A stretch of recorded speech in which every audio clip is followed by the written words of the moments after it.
my name is Monique, and today we're going to be talking about ethical issues in research surrounding communication. So when it comes to research, we want to make sure that we're using scientific communication, and I'm going to kind of explain some of the principles around that. So when it comes to scientific communication, there are a few principles to consider. So the first thing is overviewing your topic or issue, kind of making sure that you explain why you want to research it and the implications. And then while you're explaining it, you want to make sure that there is clarity and fluidity in your explanation. This makes it easier for people to understand. And then using things like guided imagery or familiarity can help get your point across, also further explaining your implications for your research.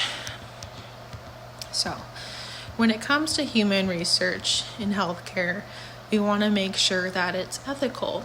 So as a healthcare professional, it is important to take into ethical considerations.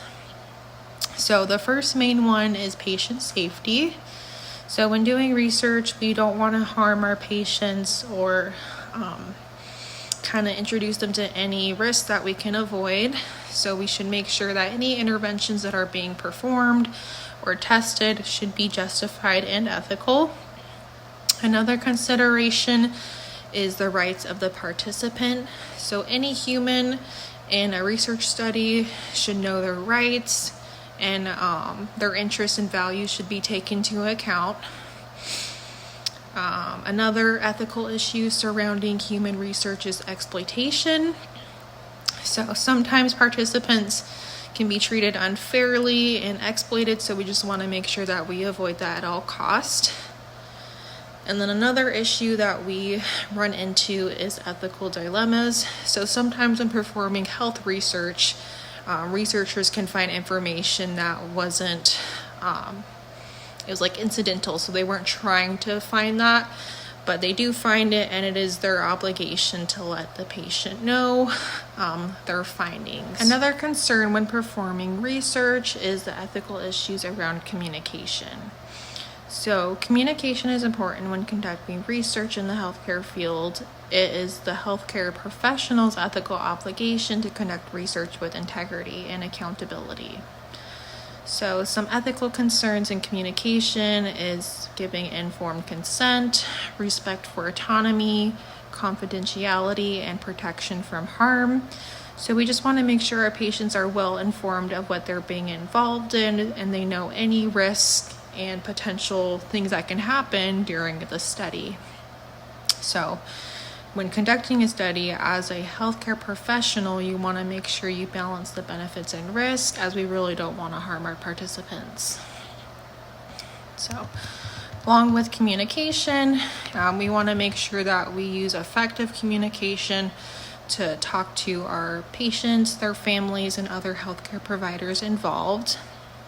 So in order to communicate effectively, there are some strategies that we can use.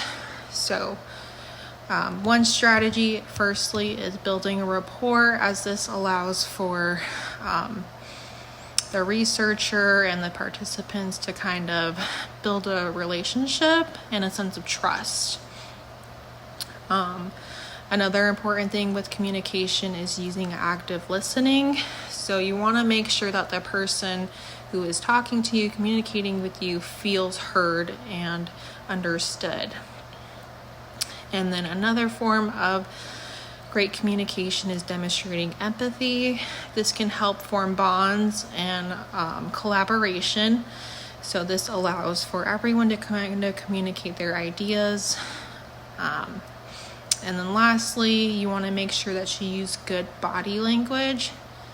So body language kind of sets the tone of the communication. So you want to make sure that you're kind of open, you're not crossing your arms or kind of looking away. You want to make sure that the person you're communicating with feels safe.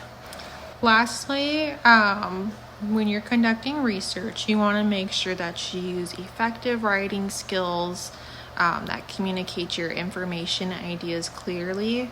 So some of those skills include making your first sentence clear and kind of straight to the point, You want to let your readers know what you're going to talk about and just kind of make it simple for them to understand. So another writing strategy is using short and concise sentences to express ideas, and this allows the reader to understand what they're reading a lot easier. And then integrating a good tone is very important when writing. It can be really easy to misinterpret words, so you want to make sure that they're simple and straightforward. And then another strategy is to make sure that you read your writing multiple times, kind of look for any grammar errors, things that kind of sound weird. You want to make sure that your writing is clear and easy for anyone to understand.